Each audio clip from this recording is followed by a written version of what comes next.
Selamat siang teman-teman semua, selamat datang di acara webinar Introduction to Health Meditation.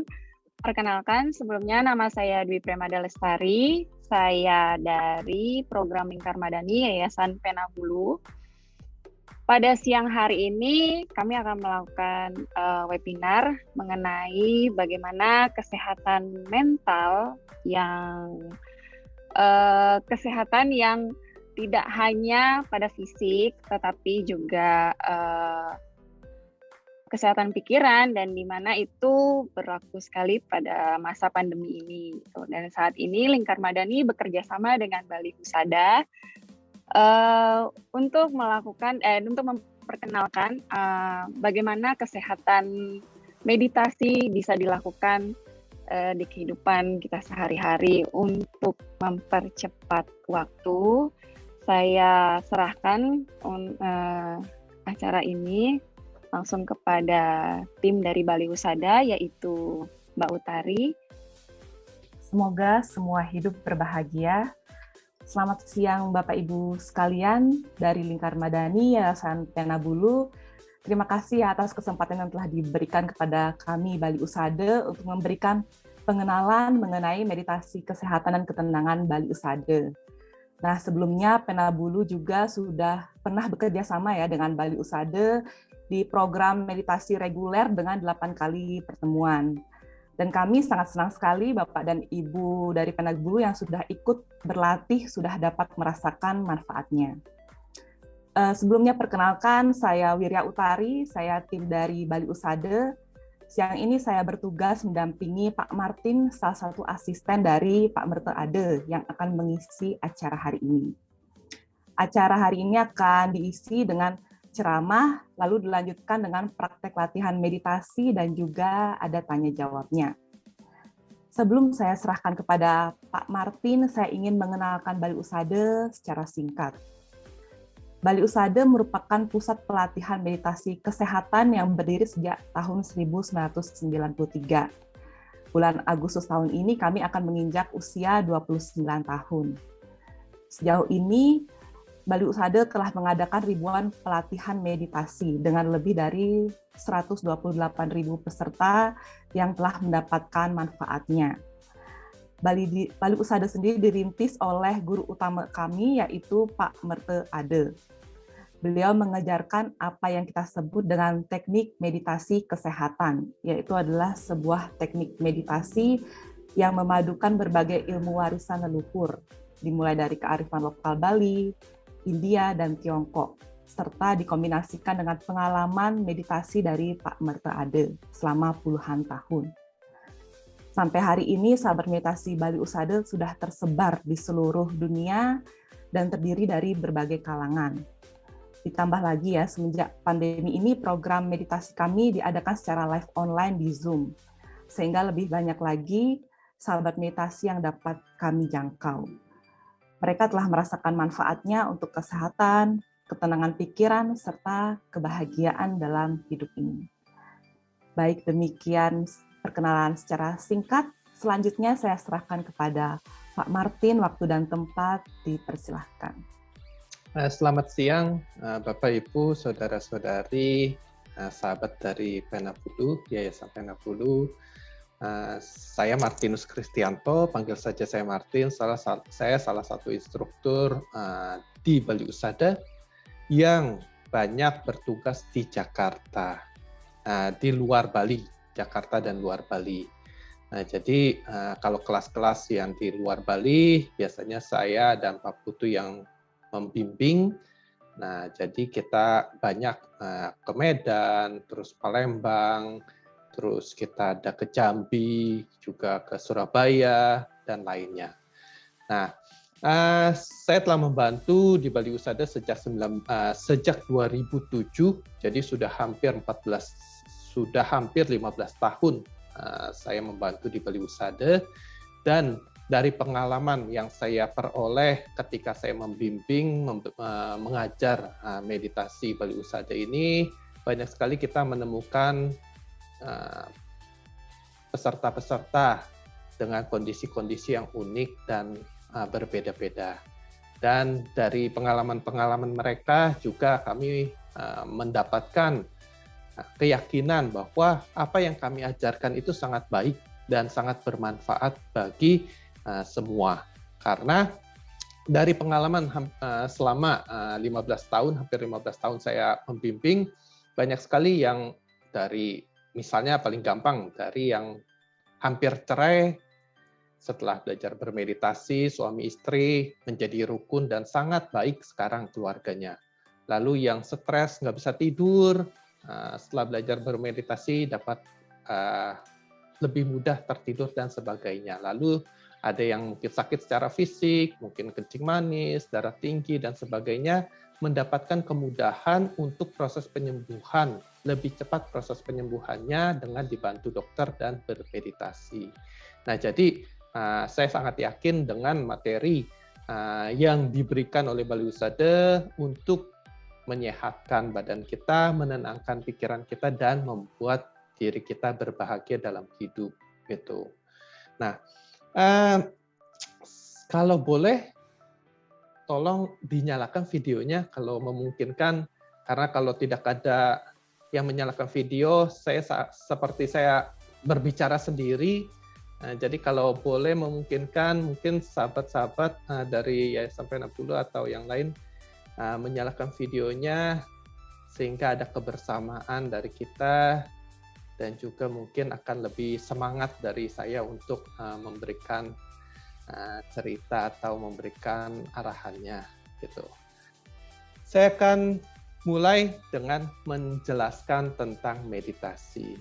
Nah, kami mengajarkan meditasi, tapi banyak orang yang memiliki pandangan yang salah tentang meditasi. Dikirain kalau meditasi itu ingin menjadi sakti, ingin menjadi mungkin peramal, ingin menjadi orang-orang mungkin nujum dan sebagainya. Tidak.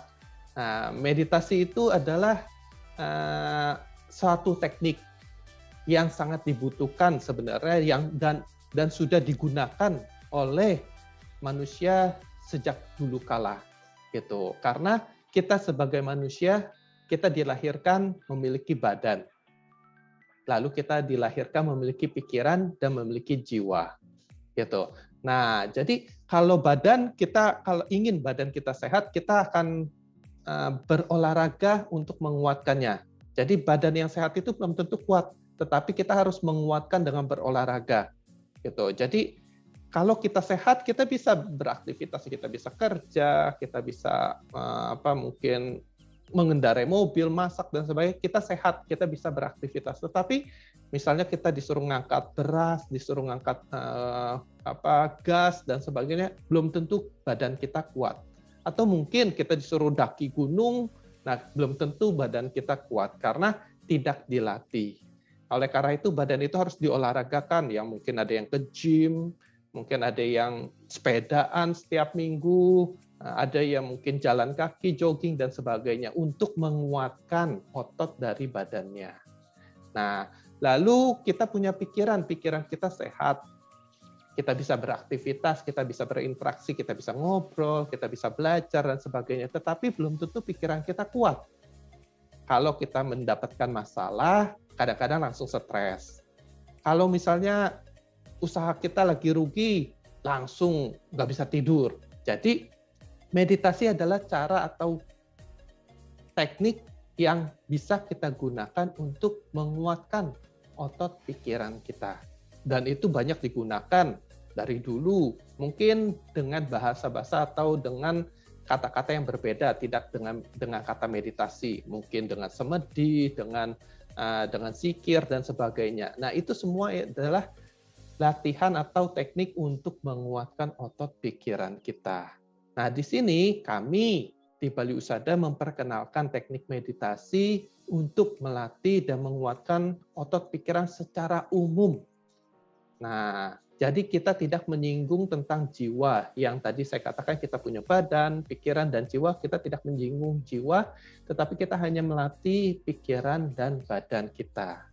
Nah, kenapa? Karena di Bali Husada kita memiliki tujuan. Pertama, menenangkan pikiran kita. Karena kalau kita hidup mungkin kita sehat, tapi kalau pikiran kita galau, stres, ya lama-kelamaan kita bisa sakit juga. Atau mungkin kita sehat tetapi susah tidur. Banyak sekali saya temukan sekarang orang itu sulit tidur. Jam 2 baru tidur, ada yang jam 6 baru tidur, ada yang jam 8 pagi baru tidur. Terus kadang cuma tidur 1-2 jam, seperti katanya seperti zombie katanya. Karena pikiran dia itu gelisah, khawatir, takut, cemas, dan sebagainya. Penting sekali kita menenangkan pikiran. Lalu dengan pikiran yang kita tenangkan, kita lebih mudah menjaga kesehatan kita, baik secara fisik dengan pikiran kita. Jadi kita menyehatkan badan. Nah, nanti kalau kita punya penyakit, kita lebih mudah menyembuhkan. Tentu saja dibantu dengan dokter atau pihak-pihak ahli, mungkin terapis dan sebagainya, tapi kita akan lebih mudah proses penyembuhannya. Karena nanti saya akan jelaskan apa yang membuat meditasi kita bisa mempengaruhi badan. Lalu kita akan belajar dengan bermeditasi ini supaya kita melepaskan reaksi buruk dari memori. Nah, saya ambil contoh, apa itu maksudnya reaksi buruk dari memori?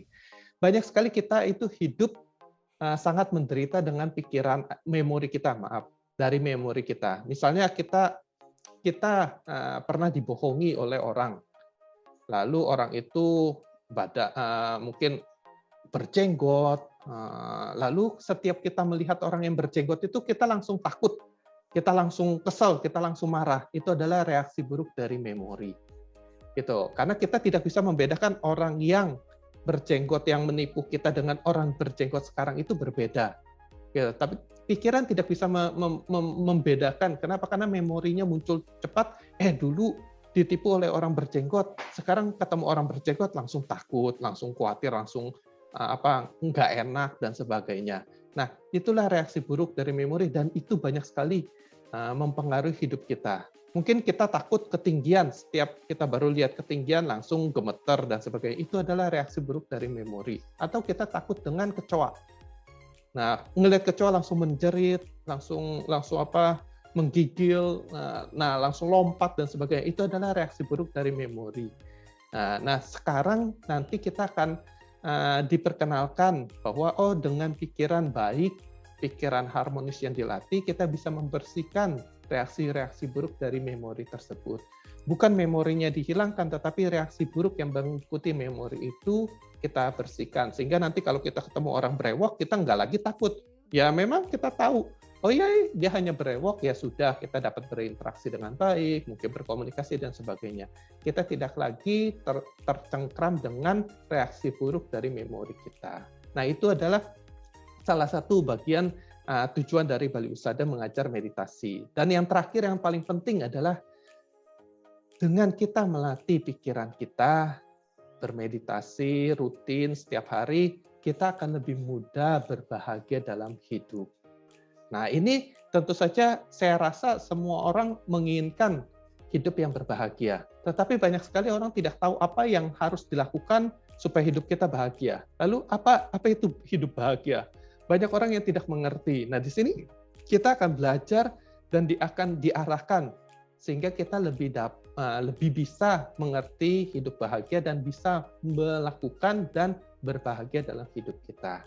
Nah jadi itu adalah tujuan kita bermeditasi yang diarahkan di Bali Usada. Nah, oleh karena itu, dengan kita melatih pikiran harmonis, kita tahu bahwa pikiran itu baik, pikiran yaitu kuat. Nah, nanti kalau pikiran itu kuat, pertama kita mudah, seperti tadi saya katakan, kita mudah menjaga kesehatan. Nah, jadi pada saat kita bermeditasi, kita dapat mendukung proses penyembuhan yang sedang dilakukan, misalnya dengan dokter. Nah, oleh karena itu, meditasi Bali Usada ini tidak bertentangan dengan ilmu kedokteran modern. Nah, perlu sahabat-sahabat ketahui, jadi kalau yang dalam kondisi konsumsi obat, ya tetap dikonsumsi obatnya, lalu dilanjutkan dengan bermeditasi, nanti daya serap dari badan kita terhadap obat itu akan lebih kuat, lebih banyak. kalau kita melatih pikiran harmonis, reaksi buruk kita bisa bersihkan. Mungkin tadi saya sudah jelaskan apa itu reaksi buruknya. Jadi kalau ketakutan kita terhadap orang, ketakutan terhadap gelap dan sebagainya, itu bisa kita bersihkan sehingga pikiran kita lebih tenang. Dan yang terakhir, tujuan dari Bali Usada adalah kita melatih pikiran kita sehingga kita mudah hidup berbahagia. Nah, semua orang pasti ingin hidup yang berbahagia. Nah, tapi banyak orang tidak tahu bagaimana caranya hidup berbahagia. Nah, di sini dengan kita melatih pikiran baik, pikiran harmonis, kita akan bimbing sehingga semua akan lebih mudah mengerti tentang hidup bahagia dan menjalankan hidup yang berbahagia. Nah, itu adalah tujuan dari Bali Usada untuk melatih pikiran kita. Nah, jadi moga-moga kalau kita tahu tujuannya, kita jadi semangat untuk melakukan latihannya. Selanjutnya tentang meditasi ini. Tadi saya jelaskan bahwa meditasi menyehatkan. Dengan kita melatih pikiran, kita dapat menyehatkan badan kita. Nah, badan yang sehat ini tidak hanya dari makanan dan dari dokter. Nah, jadi kalau misalnya kita sakit, kita akan merubah pola hidup kita. Mungkin pola makannya diatur, olahraganya diatur dan sebagainya, lalu dikasih obat. Nah, tetapi dengan didukung dengan pikiran harmonis yang dilatih, nah kita akan lebih mudah mempercepat proses penyembuhannya. Biasanya kalau kita dikasih obat cuma 10-15% daya serapnya, waktunya 2 minggu. Nah, dengan kita melatih pikiran harmonis, kita akan lebih cepat proses penyembuhan. Daya serap di badan kita terhadap obat itu bisa 50-60%. Sehingga proses penyembuhan mungkin lebih cepat, bisa 5 hari, bisa seminggu, yang jangkauannya itu estimasi dari dokter itu yang lebih lama. Nah, jadi penting sekali kita mengerti bahwa meditasi ini tidak bertentangan dengan dunia medis atau ilmu kedokteran. Kami sangat menganjurkan untuk dijalankan bersamaan. Jadi kalau ada yang sakit, silakan konsultasi dengan dokter, mungkin obat yang diterima dari dokter dikonsumsi dan sebagainya, lalu dibantu dengan meditasi, akan lebih bagus proses penyembuhan. Lalu pada saat kita bermeditasi, karena kita melatih pikiran kita tidak ada hubungan dengan agama tertentu.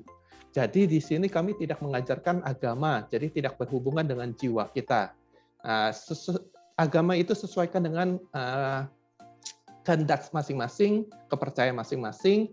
Nah, di sini kita hanya mengajarkan tentang pikiran, pure tentang pikiran. Apa itu pikiran baik? Kenapa kita harus melatih pikiran baik? Dan bagaimana kita menterampilkan pikiran baik sehingga kita memiliki kebiasaan-kebiasaan baik untuk kehidupan kita sehari-hari. Nah, jadi pada saat kita melatih tidak ada hubungan dengan agama, maka biasanya kita tidak ada tantangan atau larangan-larangan. Tidak boleh meditasi di sini, di situ, dan sebagainya, tidak ada. Karena pure bahwa dimanapun kita berada, kita membawa pikiran kita. Mungkin kita di mobil, kita tetap ada pikiran. Mungkin kita lagi di bus, ya kita tetap ada pikiran. Jadi dimanapun kita berada, pikiran itu tetap mengikuti kita. Nah, karena pikiran mengikuti kita kemanapun, kita dapat melatih pikiran itu dimanapun, tanpa ada larangan atau tanpa ada hal-hal yang tabu. Nah, misalnya kalau kita sedang berduka, ada yang meninggal di rumah kita atau keluarga kita. Nah, itu malahan kondisi ini malahan penting sekali kita untuk bermeditasi supaya pikiran kita lebih tenang, lebih damai menghadapi kondisinya. Jadi bukan berarti karena ada duka kita nggak boleh meditasi, terus mungkin yang perempuan mungkin yang sedang datang bulan tidak boleh bermeditasi. Tidak ada ketabuhan seperti itu. Bahwa dengan kita melatih pikiran harmonis, pikiran baik ini, hormon kita lebih baik, maka kita akan lebih tenang menghadapi apapun yang ada saat ini. Jadi tidak ada larangan baik dari agama dan sebagainya. Boleh kita lakukan dimanapun.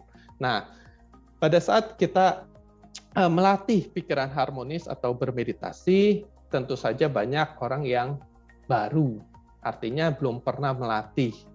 Nah, oleh karena itu biasanya kami akan mengajarkan secara bertahap. Kami mengerti bahwa tidak semua orang sudah diajarkan meditasi dari kecil atau mungkin dari dewasa pun jarang sekali yang meluangkan waktu untuk bermeditasi atau melatih pikirannya. Memang dulu, kalau orang dulu, kita dari kecil itu diajarkan sabarnya, mungkin diajarkan sambil berpuasa dan sebagainya. Itu adalah bagian dari melatih pikiran. Tapi zaman sekarang jarang sekali.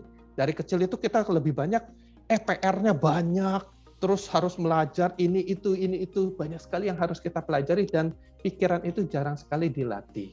Nah, oleh karena itu banyak yang tidak tahu bagaimana cara melatihnya. Di sini kita akan melatihnya dengan secara bertahap. Nah, dengan mengikuti kelas itu, nanti Bapak, Ibu, Saudara-saudari akan mengerti bahwa apa diri kita. Seperti saya katakan, kita punya badan, kita punya pikiran, nanti akan dijelaskan apa itu badan kita, apa itu pikiran kita, dan kenapa pikiran mempengaruhi badan dan badan mempengaruhi pikiran. Gitu. Nah, jadi kalau misalnya saya ambil contoh, kalau kita sakit langsung mood kita langsung berubah. Malesnya muncul, manjanya muncul, mungkin sensitif sedikit-sedikit langsung marah dan sebagainya. Jadi badan mempengaruhi pikiran kita. Ya, tapi sebaliknya pikiran juga mempengaruhi badan. Kalau kita marah-marah terus, kita teriak marah terus, nanti darah tinggi bisa muncul. Kalau pikiran kita serakahnya, aduh kepengen ini, kepengen itu, nah nanti kolesterol kita bisa muncul. Jadi pikiran mempengaruhi badan dan badan mempengaruhi pikiran. Nah, kalau kita latih pikiran kita, nanti akan lebih mudah untuk menjaga badan kita. Nah, ini yang kita akan latih supaya kita bisa menguatkan dan menyehatkan badan kita. Nah, jadi nanti kalau ikut kelasnya biasa akan dibimbing, ini loh badan, harus dijelaskan, ini loh pikiran, dan bagaimana tentang mungkin penyakit diperkenalkan, lalu diarahkan bagaimana melakukan penyembuhan dan seterusnya. Nah, itu akan dibimbing secara bertahap. Nah, jadi kalau kita melakukan latihan ini, kita perlu secara bertahap. Tidak semuanya bisa diperoleh langsung. Walaupun saya jelaskan nanti kita akan mencoba melatihnya, belum tentu langsung mendapatkan hasil. Kenapa? Karena kita punya kondisi-kondisi sendiri-sendiri, baik secara fisik kita, baik secara pikiran kita. Nah, kita punya kondisinya sehingga masing-masing itu harus disesuaikan. Misalnya materi diberikan supaya kita punya keyakinan. Setelah kita punya keyakinan, kita akan mau melakukan latihannya. Nah, dengan latihan yang kita latih, nanti kita akan lebih mengerti materinya lebih baik. Nah, ini akan saling mendukung. Oleh karena itu, perlu kesabaran. Melatih pikiran ini tidak bisa cepat, tetapi perlu kesabaran dan perlu rutinitas untuk dilakukan. Nah, oleh karena itu, biasa kalau kelas itu kami bagi, misalnya ada kelas reguler, kelas yang bertemu 1 minggu sekali selama 8 kali pertemuan. Nah, ini diarahkan supaya peserta yang mengikuti itu punya waktu untuk latihan. Latihan. Nanti minggu depan ketemu lagi, ditambahkan materinya. Nah, itu secara bertahap akan dibimbing dan diarahkan. Sehingga nanti di pertemuan ke-8 biasanya itu seluruh peserta itu lebih mengerti, oh ini loh tentang materinya, oh ini apa yang harus dilakukan pada saat bermeditasi dan seterusnya. Nanti setelah dilakukan terus di rumah, mungkin sekali bermeditasi setiap hari, nanti hasil itu akan muncul. Ya. Nah, saya akan jelaskan sedikit tentang badan. Nah, badan kita secara ilmu mungkin dari SD, SMP, SMA kita diajarkan bahwa badan ini seperti ini, ada sistem pencernaan, ada sistem pernafasan dan sebagainya. Nah, nanti akan lebih dijelaskan bahwa badan kita tidak hanya dari badan kasar yang kita pegang, bahwa kita memiliki badan-badan halus. Misalnya kalau kita mendengarkan lagu yang klasik, badan kita bisa bergetar, rasanya bergetar. Atau kita sedang sembahyang, kita sedang berdoa, sangat kusuk, lalu badan kita rasanya bergerindingan. Nah, itu adalah badan halus kita, yang kami sebut badan cakra. Lalu kita juga ada badan halus yang berupa energi yang mengalir seperti listrik. Jadi kalau kadang ada orang yang megang sesuatu itu seperti ada kesetrum. Nah, itu adalah badan halus yang kami sebut badan meridian. Lalu kita ada badan mental, di mana pikiran itu bisa muncul. Jadi kita bisa merasakan seluruh badan kita karena ada badan mental yang menyambung seluruh badan kita. Nah, ada orang yang misalnya dia mengalami kecelakaan, tangannya patah atau hilang atau harus diamputasi, tapi dia secara pikiran dia masih merasa bahwa tangannya itu bergerak. Nah, itu adalah badan mental di mana badan pikiran itu muncul. Nah, nanti akan diperkenalkan tentang badan, seperti apa badan itu dan bagaimana keempat badan itu bisa muncul. Nah, bahwa kita ada dari genetik orang tua kita, lalu kita akan dipengaruhi dari makanan kita, temperatur yang ada di lingkungan kita, lalu kita ada hubungan dengan pikiran kita, dan juga apa yang kita perbuat. Itu akan mempengaruhi keempat badan kita.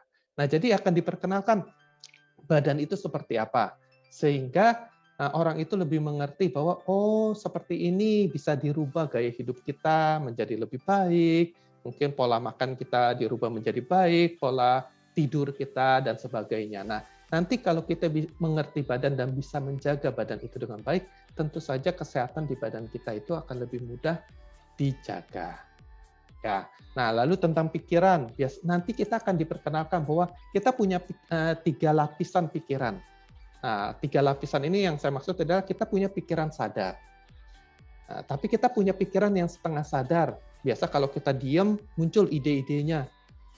Ini loh, itu loh. Nah, itu adalah ide-ide dari pikiran setengah sadar kita. Lalu kita punya pikiran bawah sadar. Yang muncul tanpa kita bisa sadari atau kita ketahui. Nah, kalau diambil contoh, kalau kita pergi keluar rumah, pada saat kita pergi keluar rumah, kita ketemu pedagang rujak. Nah, pada saat kita ketemu pedagang rujak, kita sudah lihat, itu ada pedagang rujak, itu sadar. Itu ada pedagang rujak. Lalu di bawah sadar muncul, aduh, banyak lalatnya, mungkin kotor. Nanti kalau makan sakit perut, nggak jadi beli deh. Nah, ya itu pikiran setengah sadar kita udah muncul dan mungkin sudah memberikan analisa. Nanti kita ke Indomaret, kita ke Alfamart atau ke supermarket mungkin beli mangga muda, mungkin beli kedong-dong, beli buah-buah yang lain, ingin bikin rujak. Nah, jadi pikiran bawah sadar itu udah mulai bergetar. Nah, tapi di bawah sadar kita, itu sudah makan rujak itu ketika kita melihat. Kenapa? Karena buktinya pada saat kita melihat rujak itu air liur kita sudah muncul, sudah menelan air liur kita. Nah, artinya bahwa pikiran bawah sadar kita udah muncul. Nah, ini adalah pikiran. Banyak sekali yang kita tidak ketahui. Kita ngelihat orang nggak suka, langsung berdebar-debar jantung kita, langsung badan kita panas, langsung darah tinggi kita kumat, dan sebagainya. Kenapa? Karena bawah sadar kita penuh dengan kebenciannya, ketakutannya, kemarahan, dan sebagainya. Nah, dengan kita melatih pikiran sadar kita yang kuat, nanti kita perlahan-lahan akan mengurangi dan akan melatih pikiran setengah sadar dan pikiran bawah sadar kita. Nah, kalau ketiga lapisan pikiran ini dilatih dengan baik, tentu saja kita lebih mudah damai, lebih mudah tenang, dan lebih mudah berbahagia. Nah, lalu akan dijelaskan bahwa pikiran kita itu memiliki otot-otot yang berbeda. Nah, di Bali Husada kita memperkenalkan bahwa kita memiliki 52 warna atau pintu atau otot pikiran. Nah, kita memiliki 13 otot pikiran netral, kita memiliki 14 otot pikiran buruk, dan kita memiliki 25 otot pikiran baik. Nah, nanti akan dijelaskan bahwa kita punya banyak pikiran baik, tetapi kenapa kita banyak sekali menggunakan pikiran buruk, gitu. Kenapa orang itu lebih cenderung gampang marah, gampang kesel, gampang serakah, mungkin bingung, gelisah, khawatir, lebih banyak menggunakan pikiran buruk daripada pikiran baiknya. Nah, nanti akan diarahkan dan akan diberikan penjelasan sehingga semua orang punya kesadaran bahwa, oh iya ya, kenapa kita harus memilih menggunakan pikiran buruk, kenapa kita tidak menggunakan pikiran-pikiran baik kalau kita memang mau berbahagia. Gitu. Nah, jadi kita akan diberi informasi materinya dengan jelas, sehingga kita dapat mengambil keputusan lebih baik akan tentang masa depan kita. Apa yang ingin kita capai, apa yang ingin kita lakukan, dan sebagainya, sehingga moga-moga nanti kita akan lebih mudah berbahagia. Nah, itu adalah apa yang akan dilatih, akan dijelaskan, atau akan yang diberitahu ketika Bapak, Ibu, Saudara-saudari belajar mengikuti kelas dari Bali Husada. Nah, tentang pikiran baik yang dilatih. Nah, kita akan melatih secara perlahan agar semua memiliki pikiran yang lembut. Pikiran baik yang pertama harus kita latih itu adalah kelembutan cinta kasih. Nah, banyak semua orang udah mengatakan bahwa kita harus lembut, kita harus cinta kasih dan sebagainya, tapi sulit sekali melakukannya.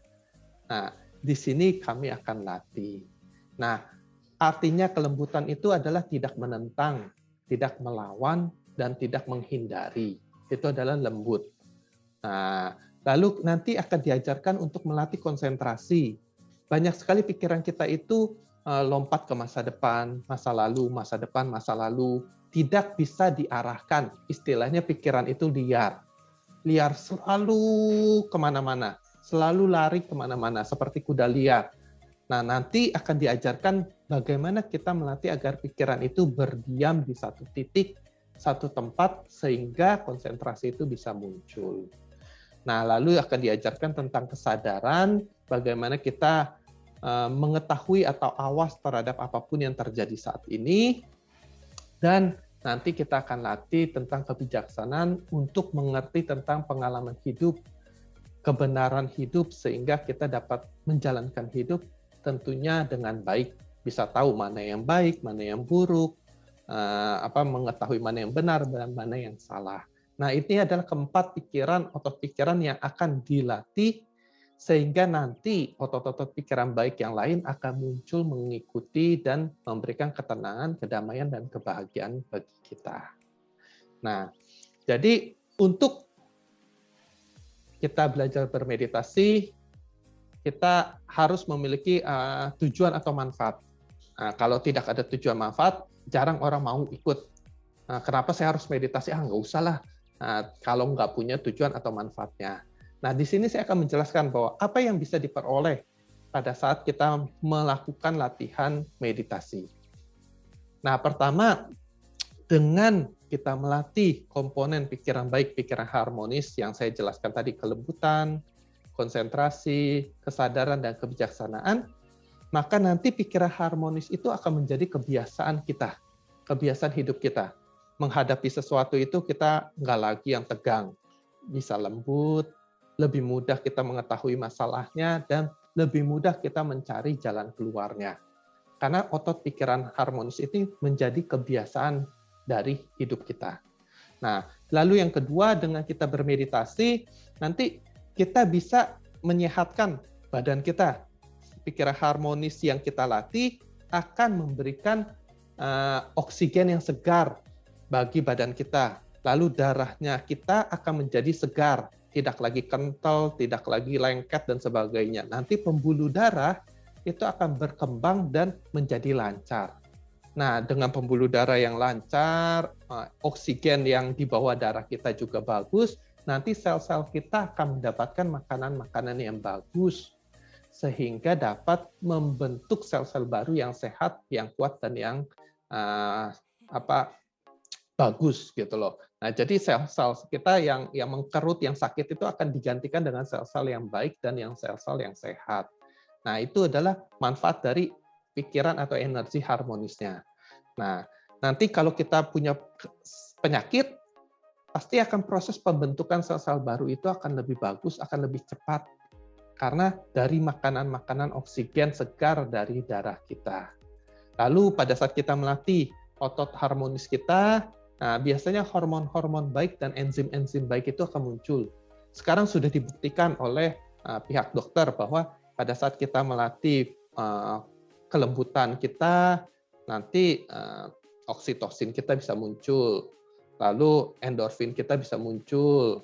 Nah, jadi banyak sekali hormon-hormon baik yang bisa muncul, membentuk badan kita itu akan lebih kuat, imun sistem kita lebih sehat, lebih daya tahannya lebih kuat, gitu, dan akan lebih mudah dia memakan unsur-unsur liar, misalnya virus, mungkin bakteri dan sebagainya, sehingga proses penyembuhan akan lebih cepat.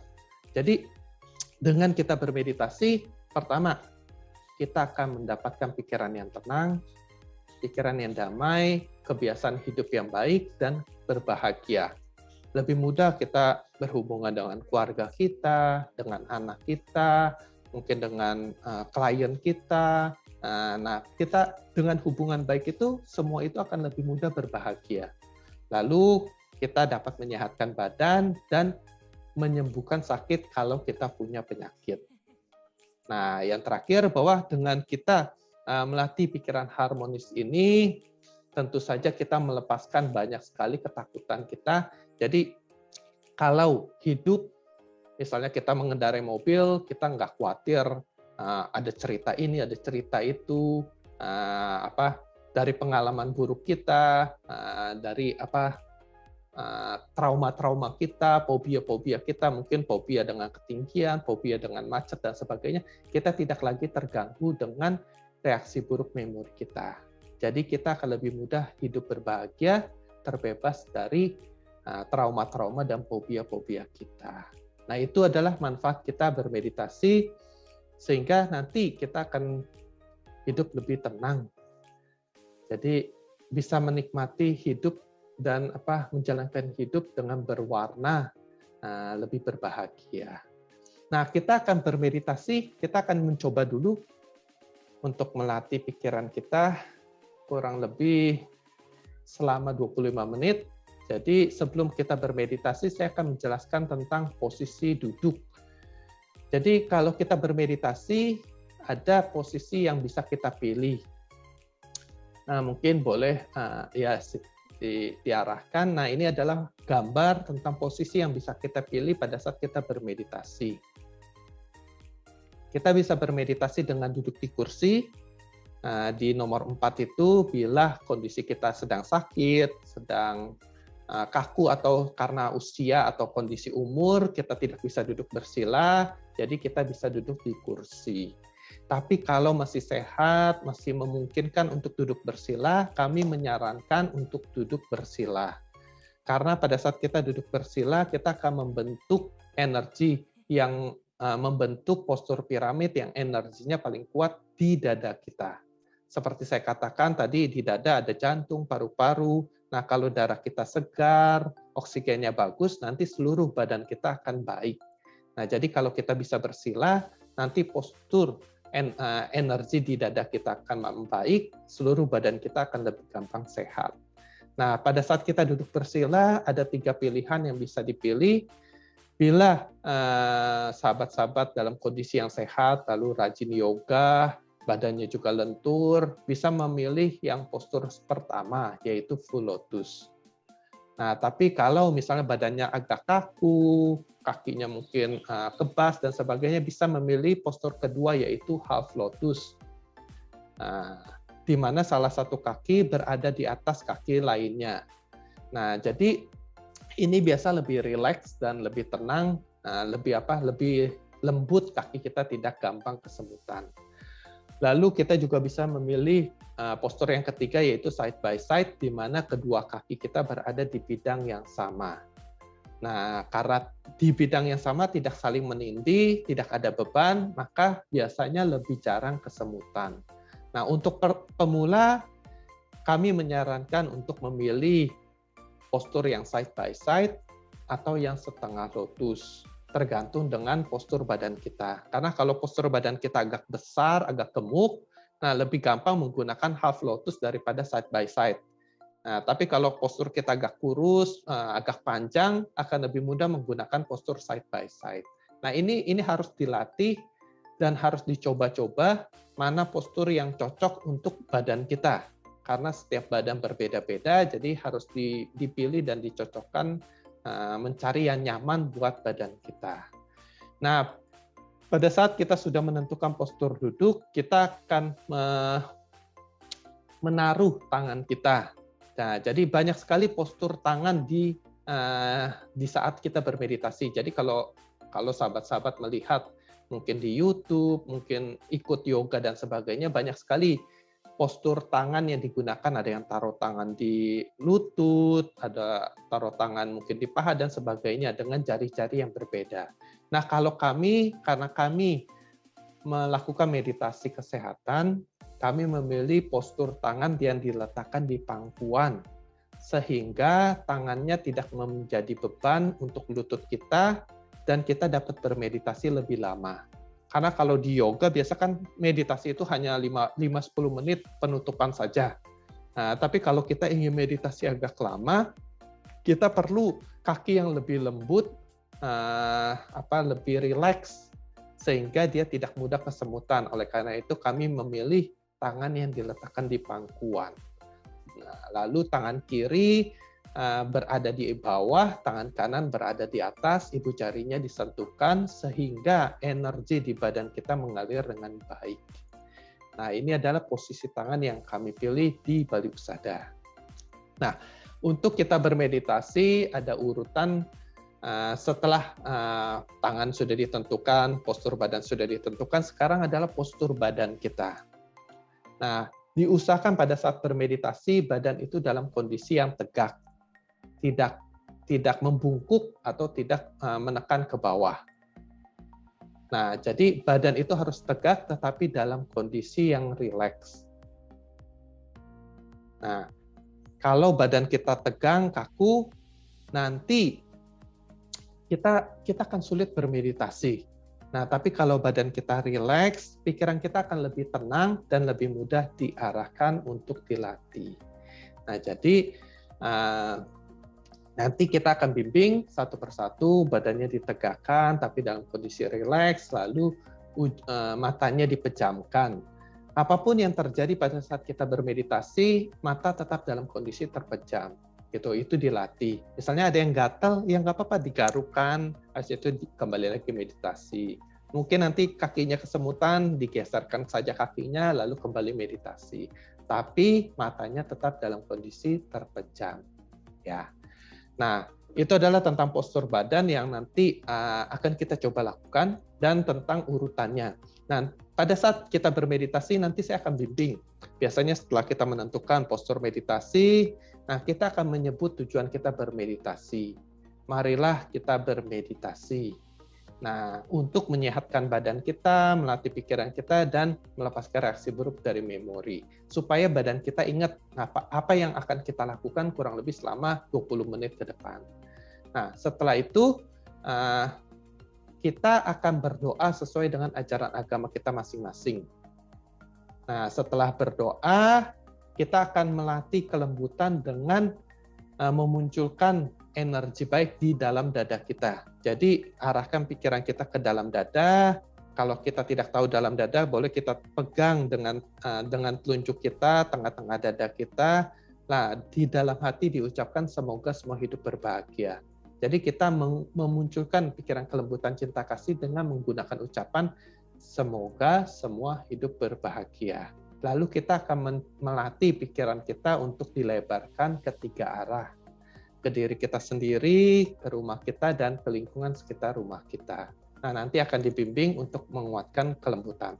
Nah, setelah itu kita akan melatih otot konsentrasi dan kesadaran secara bertahap. Nah, nanti setelah selesai bermeditasi, kita akan menenangkan pikiran kita dengan mengucapkan semoga semua hidup berbahagia 3 kali. Setelah itu baru selesai bermeditasi. Nah, jadi kita akan bermeditasi kurang lebih selama 20 menit. Silakan mungkin sahabat-sahabat mengambil posisi bermeditasi. Karena di sini tidak ada yang menyalakan video, saya tidak tahu, moga-moga semuanya menggunakan postur bermeditasi. Silakan dipilih saja sesuai dengan kondisi yang nyaman untuk Anda saat ini. Saya akan pasang timernya 20 menit. Silakan mengambil posisinya. Ingat, mungkin side by side atau setengah lotus, atau mungkin menggunakan kursi. Kalau kita duduk di kursi, silakan duduknya agak maju ke depan, tidak bersandar dengan jok kursinya, jok belakang kursinya.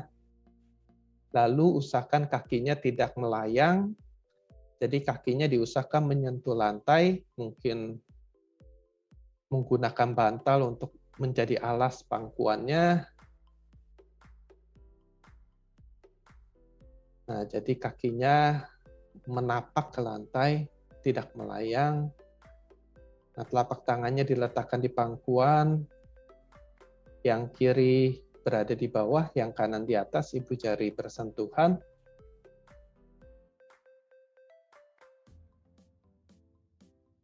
Lalu matanya dipejamkan. Usahakan badan kita rileks, tidak tegang, tidak kaku, tapi dalam kondisi yang tegak semampu saat ini. Karena kalau membungkuk nanti lebih mudah kita mengantuk. Jadi dicoba ditegakkan semampu badan kita, lalu kita akan mulai. Marilah kita bermeditasi untuk melatih pikiran kita agar harmonis. Silakan diikuti saja di dalam hati diucapkan untuk menyehatkan badan kita, melepaskan reaksi buruk dari memori. Silakan sahabat-sahabat melanjutkan dengan berdoa sesuai dengan ajaran agama masing-masing, sehingga kepasrahan muncul, ketenangan muncul, pikiran-pikiran baik kita muncul. Berdoa dimulai.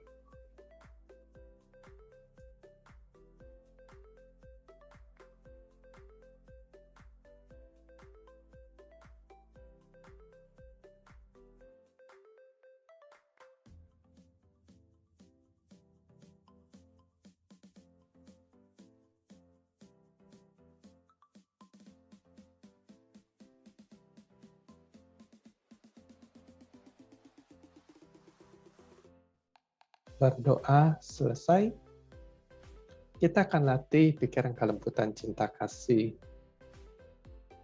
Arahkan pikiran kita ke tengah dada. Lalu lebarkan, rasakan seluruh badan kita. Rasakan seluruh badan kita dengan lembut. Lalu di dalam hati diucapkan, semoga semua hidup berbahagia.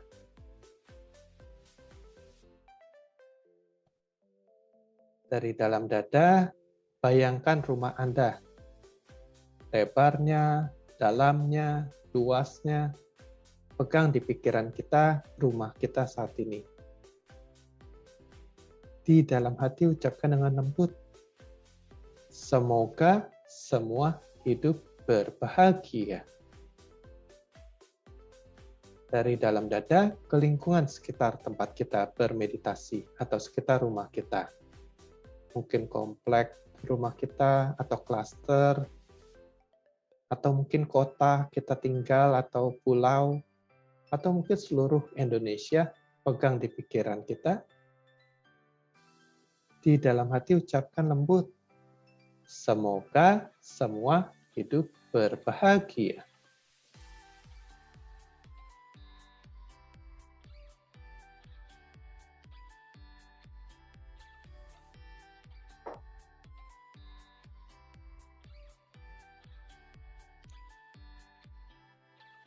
Lalu kita akan mulai lakukan latihan kita. Arahkan pikiran Anda ke area hidung.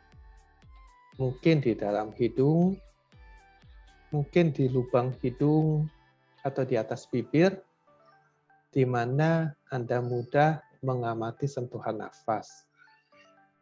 Kita akan melatih konsentrasi, berusaha mengarahkan pikiran diam di area hidung. Mungkin lebih mudah merasakan sentuhan nafas di lubang hidung Anda. Letakkan pikiran di lubang hidung. Amati saat ini. Apakah dia nafas masuk atau dia nafas keluar. Kalau saat ini sentuhannya dia nafas masuk, dicatat, oh ini nafas masuk. Kalau sentuhannya saat ini keluar, dicatat, oh saat ini dia keluar. kita mengarahkan pikiran berada di saat ini, tidak mengarahkan ke masa depan atau masa lalu, berdiam di saat ini, memperhatikan sentuhan nafas. Dicoba dengan lembut, tekan, mungkin di lubang hidung pikiran kita, lalu biarkan badan bernafas dengan alami. Kalau dia nafasnya pendek, ya biarkan saja. Tidak perlu dipaksakan panjang, tidak perlu dikeluarkan panjang, tidak perlu dipaksakan nafasnya. Karena kalau kita paksakan nafasnya, nanti badan kita akan menjadi capek, menjadi berat. Biarkan badan bernafas sendiri, tugas kita hanya memperhatikan. Oh, saat ini dia nafas masuk. Oh, saat ini dia nafas keluar.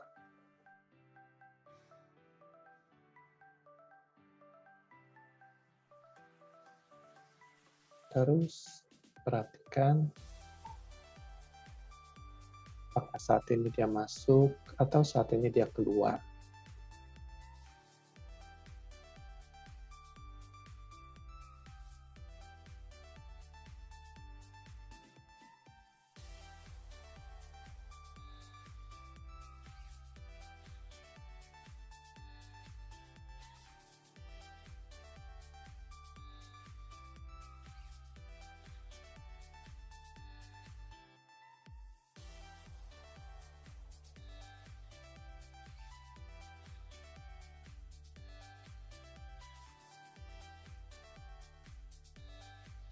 Kalau pikiran kita melamun, mungkin ada ide-ide muncul.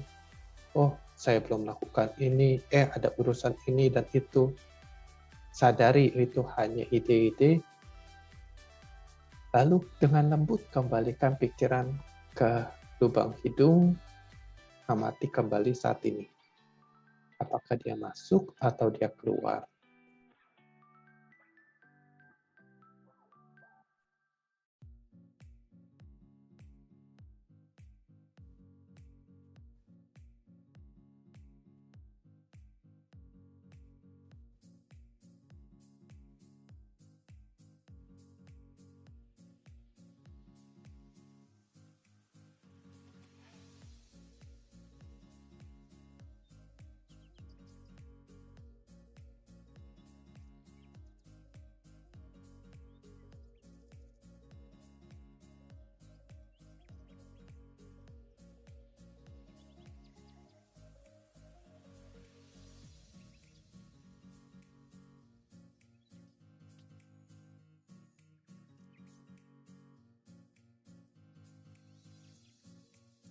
Ingat, setiap tamunan muncul, tidak perlu marah, tidak perlu kesal. Tugasnya dengan lembut dikembalikan ke area hidung.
Perlahan-lahan coba diamati ketika dia masuk. Mungkin rasanya panjang, mungkin rasanya pendek, coba dikenali. Atau mungkin bisa merasakan dia, hidung kita mengembang, hidung kita mengempes, bergerak, coba dikenali. Oh, seperti ini dia mengembang, seperti ini dia mengempes. Seperti ini, oh ini namanya panjang, oh ini yang namanya pendek. Mungkin napasnya terputus-putus, dikenali. Oh, nafasnya ini terputus-putus. Atau nafas kita mungkin hanya di lubang sisi kanan, dikenali. Oh, lubang hanya di sisi kanan. Atau mungkin lubangnya di sisi kiri, dikenali. Oh, ini lubang di sisi kiri. Nah, kita melatih otot kesadaran, awas dengan apa yang muncul saat ini. Mengenali apapun yang muncul saat ini. Mari kita coba bersama. Meditasi diteruskan.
Terus arahkan ke area hidung. Kalau mungkin ada rasa sakit muncul di kaki atau kesemutan, bila tidak tertahankan, boleh digeserkan kakinya sejenak, lalu kembalikan arahkan pikiran ke hidung.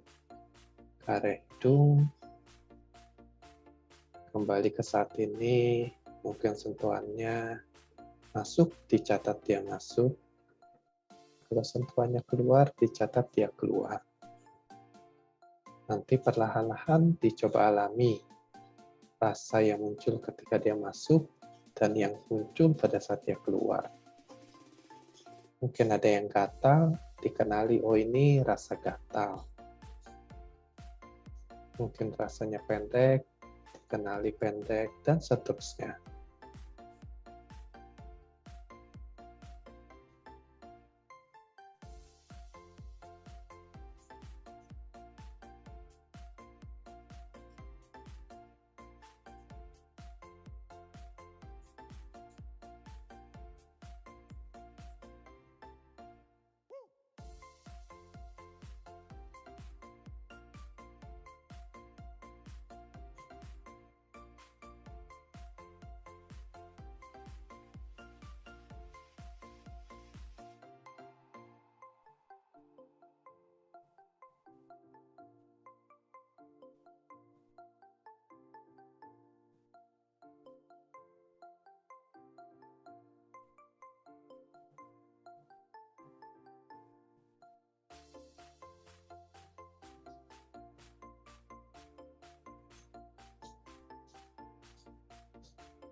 Nafas masuk, tahu dia masuk. Nafas keluar, tahu dia keluar. Mungkin dia panjang, tahu dia panjang. Mungkin nafasnya berat, susah masuknya, tahu dia berat. Sadari apapun yang muncul saat ini.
Untuk mengakhiri meditasi kita akan menenangkan pikiran kita, arahkan pikiran kita ke dalam dada, ucapkan dengan lembut di dalam hati. Semoga semua hidup berbahagia. Semoga semua hidup berbahagia. Semoga semua hidup berbahagia. Meditasi selesai. Kita sudah melakukan meditasi kita, kurang lebih kita mencoba 20 menit. Memang di awal tidak mudah, mungkin banyak yang lamunannya muncul, mungkin ada yang mikirin makanan, ada mikirin anaknya dan sebagainya, itu adalah hal yang wajar. Tapi dicoba terus kembalikan, arahkan pikiran kita ke area hidung, mengamati sentuhan nafasnya. Nanti perlahan-lahan kelembutan, konsentrasi, dan kesadaran kita akan muncul semakin kuat. Mungkin kita akan lanjutkan dulu dengan sesi tanya-jawab. Saya akan memberikan penjelasan sedikit. Oh, ini ada yang bertanya. Silakan. Ibu Dini, silakan. Iya, selamat siang Pak Martin dan Mbak Tari. Bisa dinyalakan videonya, Ibu? Maaf, saya lagi di ruangan, soalnya lagi kerja. Oh iya, baik, silakan. Ya, ini mohon maaf saya nggak bisa nyalain video. Sebetulnya ada satu pertanyaan. Jadi gini, tadi selama saya melakukan meditasi, yang ingin saya tanyakan, kok ada sensasi ngantuk ya? Tapi ngantuknya ini beda. Ngantuknya itu saya belum pernah merasakan ngantuk tidur. Biasanya kan saya kalau tidur dalam posisi berdiri itu yang sampai yang ngangguk-ngangguk sampai hampir mau kejedot. Ini kok kayak gimana ya? Itu lebih sekedar ngantuk itu enak banget. Terus nggak bikin kepala pusing ketika mencoba kembali untuk menarik pikiran kembali gitu kan. Terus kemudian ngantuknya rileks karena memang saya sudah beberapa bulan kebelakangan kemarin itu memang pikirannya lagi nggak bener gitu loh, lagi pusing banget lah. Cuman saya merasakan di sini ada sensasi ngantuk. Nah, saya ingin tanyakan apakah memang kalau untuk pemula itu memang harus diawali dengan apakah memang semuanya jadi ngantuk atau memang saya aja ketika baru pertama kali melakukan meditasi seperti ini? Itu aja sih yang saya mau tanyakan. Ya, gini Bu Dini. Ya. Kalau Ibu Dini mengalami ngantuk, itu tandanya pertama ada dua. Pertama adalah badan Ibu yang sangat lelah. Yang kedua adalah pikiran Ibu yang lelah dan lemah. Oke. Nah, lelah lemah ini pikiran karena terlalu banyak analisa, terlalu banyak merencanakan, memikirkan ini, memikirkan itu, membayangkan, merenungkan dan sebagainya. Karena pikiran yang terlalu banyak digunakan, dikerjakan, nah pikiran itu menjadi tipis dan menjadi lemah. Saya ambil contoh seperti ini.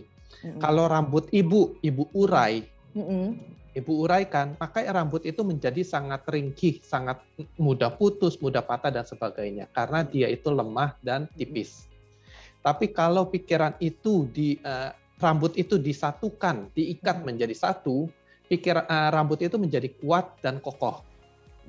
Nah, jadi karena pikiran ibu yang lemah dan tipis membuat ibu itu gampang mengantuk, karena memang kondisinya pikiran itu membutuhkan istirahat dan membutuhkan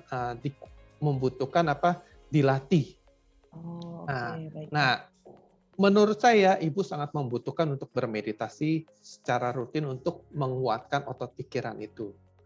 Nah, setidaknya berhenti untuk tidak analisa, merenungkan, membayangkan, merencanakan dan sebagainya. Karena istilahnya itu dikasih energi lah pikirannya. Sehingga pikirannya itu semakin kuat. Nah, pada saat kita konsentrasikan pikiran kita seperti rambut yang diikat, menjadi kokoh. Nah, pada saat dia mulai mengikat rambut itu atau pikiran itu diarahkan ke hidung, nah karena dia lemah itu dia tidak punya energi.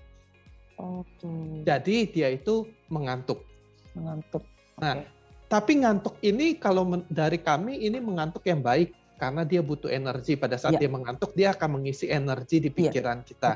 Sehingga biasanya kalau setelah dia segar atau tersadarkan, dia itu akan lebih segar dan lebih kuat ototnya, otot pikiran kita. Nah, tapi kalau dipakai lagi untuk analisa kerjanya, nanti dia akan lemah lagi. Nah, jadi dia harus dikuatkan lagi. Nah, jadi istilahnya kalau walaupun dia mengantuk, nggak apa-apa terus meditasi. Walaupun dia mengantuk meditasi, setidaknya dia diisi energi. Dan itu lebih bagus daripada kita tidur biasanya. Karena di bawah sadar kita itu kita ajak, ayo kita meditasi, melatih. Lalu kalau kita terbangun kan, saya sedang meditasi, kembali lagi arah ke hidung. Nanti kalau tertidur lagi, saya meditasi, kembalikan lagi ke hidung. Nah, dia itu diajak supaya konsentrasinya tetap dipegang gitu loh. Tidak yang diuraikan terus. Nah, berbeda kalau kita tidur. Kalau kita tidur kan, kita tersadarkan, kita udah mikirin, ini itu terurai lagi. Nah, di sini walaupun dia tertidur, tetapi dengan kita mengarahkan untuk mengikat dia itu akan semakin lama semakin kuat dan terisi energinya. Gitu. Jadi saran saya kalau bisa Ibu Dini rajin latihan bermeditasi sehingga energi di pikiran itu diisi, dikuatkan istilah kita, sehingga nanti setelah beberapa kali nanti dia nggak akan tertidur lagi dan pikiran kita akan segar. Oke. Baik, terima kasih banyak Pak Martin, Mbak Tari untuk jawabannya. Sangat membantu sekali Pak. Terima kasih. Sama-sama Bu Dini. Ada lagi pertanyaan yang masuk di kolom chat dari Ibu Sari Novita. Bagaimana melakukan meditasi menguatkan pikiran dengan zikir? Apakah sama melakukannya seperti tadi?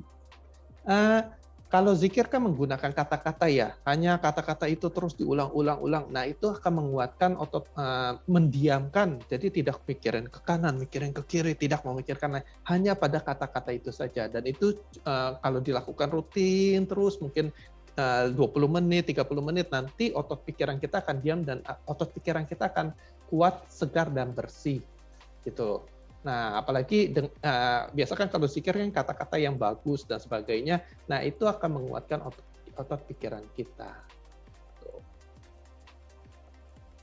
Iya, terima kasih Pak Martin, Mbak Wirya. Iya, silakan Ibu Naomi bisa menyalakan kameranya, videonya. Iya. Iya, mungkin saya ya. Tadi tuh waktu pas ini mungkin tiba-tiba tuh kayak kepala pusing gitu ya, agak sedikit waktu pas masuk pertama sih iya, tapi ketika itu saya coba mengatur posisi lagi gitu ya, terus kembali fokus lagi, tapi tiba-tiba kepala saya yang kayak berat gitu tiba-tiba kepalanya yang berat gitu. Iya, iya. Nah, mungkin itu yang pertama. Yang kedua itu saya ingin tanyakan waktu kita melakukan meditasi itu, fokus kita itu gimana kita membangun ininya, pikiran kita itu mengarahkannya itu mungkin butuh sedikit itu ya, masukan gitu, Pak. Oke, Makasih Bu. Pak Martin. Pertama tentang kepala yang berat dan pusing. Nah, artinya ada ketegangan di pikiran Ibu. Mungkin ada masalah yang Ibu belum selesaikan dan sebagainya. Jadi ada ketegangan di pikiran Ibu yang sehingga pada saat Ibu melatih pikirannya itu, ketegangan itu muncul berupa berat. Nah, atau bisa juga karena ada aliran energi di badan Ibu yang tidak lancar. Nah, jadi itu yang kita katakan bahwa kalau kita berlatih meditasi, kita bisa melancarkan energi dan peredaran darah kita, sehingga kalau memang ada bibit penyakit atau ada blok-blok energi atau penyumbatan darah atau ini, dia akan dilancarkan, dan pada saat itu akan muncul rasa-rasa di badan yang mungkin tidak nyaman gitu. Nah, jadi kalau Ibu ngerasa berat, Ibu sadari, oh ini berat, biarkan saja. Biarkan badan itu memperbaiki dirinya saat ini. Yang penting sadari dia berat, terima lembut. Oh iya, itu sedang berat, ya kembalikan lagi ke sentuhan nafasnya. Nah, itu biarkan badan kita yang sedang mungkin darah-darahnya dikembalikan, dialirkan dengan baik dan sebagainya, sehingga ya istilahnya kalau macet itu kan pada saat dia macet ingin dilancarkan pasti ada rasa yang muncul di badan kita. Gitu. Nah, jadi rasa-rasa itu bukan hal yang buruk dan tidak perlu ditakuti, tetapi kita perlu tahu, oh iya itu muncul, itu adalah hal yang bagus, biarkan badan memperbaiki sendiri. Nah, tugas kita terus memunculkan pikiran baiknya yang mendukung supaya badan itu dapat mengharmoniskan dirinya sendiri. Gitu. Itu tentang pikiran kepala yang berat. Yang kedua tentang melatih pikiran kita. Nah, memang kita bisa melatih konsentrasi dengan banyak cara. Nah, kalau di Bali Usada kita menggunakan hidung. Karena sentuhan nafas di area hidung. Karena sentuhan nafas itu halus. Nah, biasanya itu banyak orang yang tidak bisa merasakan sentuhan nafas karena pikirannya belum cukup halus gitu. Nah, itu boleh misalnya dipegang. Dipegang satu hidung, amati satu nafas, diingat-ingat, oh ini sentuhan masuk. Lalu hembuskan, oh ini sentuhan keluar, diingat-ingat, lalu diganti. Satu hidung, oh masuk seperti ini, oh ini keluar seperti ini. Habis itu lepaskan. Nah, sekarang dicoba amati sentuhannya. Gitu. Jadi dari ingatan itu kita gunakan untuk mengamati, oh iya ini masuk, oh ini keluar. Nah, lama-kelamaan kita bisa, oh iya ini sekarang masuk, oh ini sekarang keluar. Oh iya sekarang masuk, oh ini sekarang keluar. Perlahan-lahan pikiran itu terbiasa dengan sentuhan nafas di area hidung kita. Gitu. Jadi itu boleh digunakan contoh. Nah, kalau misalnya kita pilek, memang nggak bisa memperhatikan nafas di hidung karena pilek, ya kita menggunakan perut yang mengembang, perut mengempes, perut mengembang, mengempes. Tapi kalau kondisi Ibu Naomi sehat, Ibu bisa, kalau tidak terasa, Ibu bisa coba dulu dengan satu nafas di lubang kanan atau satu nafas di lubang kiri. Nah, setelah itu baru dicoba dirasakan di kedua lubang hidungnya. Ya, Bu ya. Ya. Dan ini memang harus latihan, Bu, karena kita nggak bisa, ya seperti saya katakan nggak bisa langsung cepat, langsung bisa, karena harus latihan. Oh seperti ini loh sentuhan nafas, oh ini loh. Dan nah perlahan-lahan nanti baru kita terampil dan kita bisa melakukannya. Ya. Ya. Ya, makasih Pak. Sama-sama Bu Naomi. Kalau ada pertanyaan bisa ditanyakan di Bali Usada Care, atau mungkin kalau ada yang diragukan juga bisa bertanya di Bali Usada Care sehingga dapat lebih diarahkan tentang latihan yang dilakukan di rumah nantinya. Ya, mungkin nanti akan diinfokan oleh Bu Tari tentang nomor dari Bali Usada Care-nya.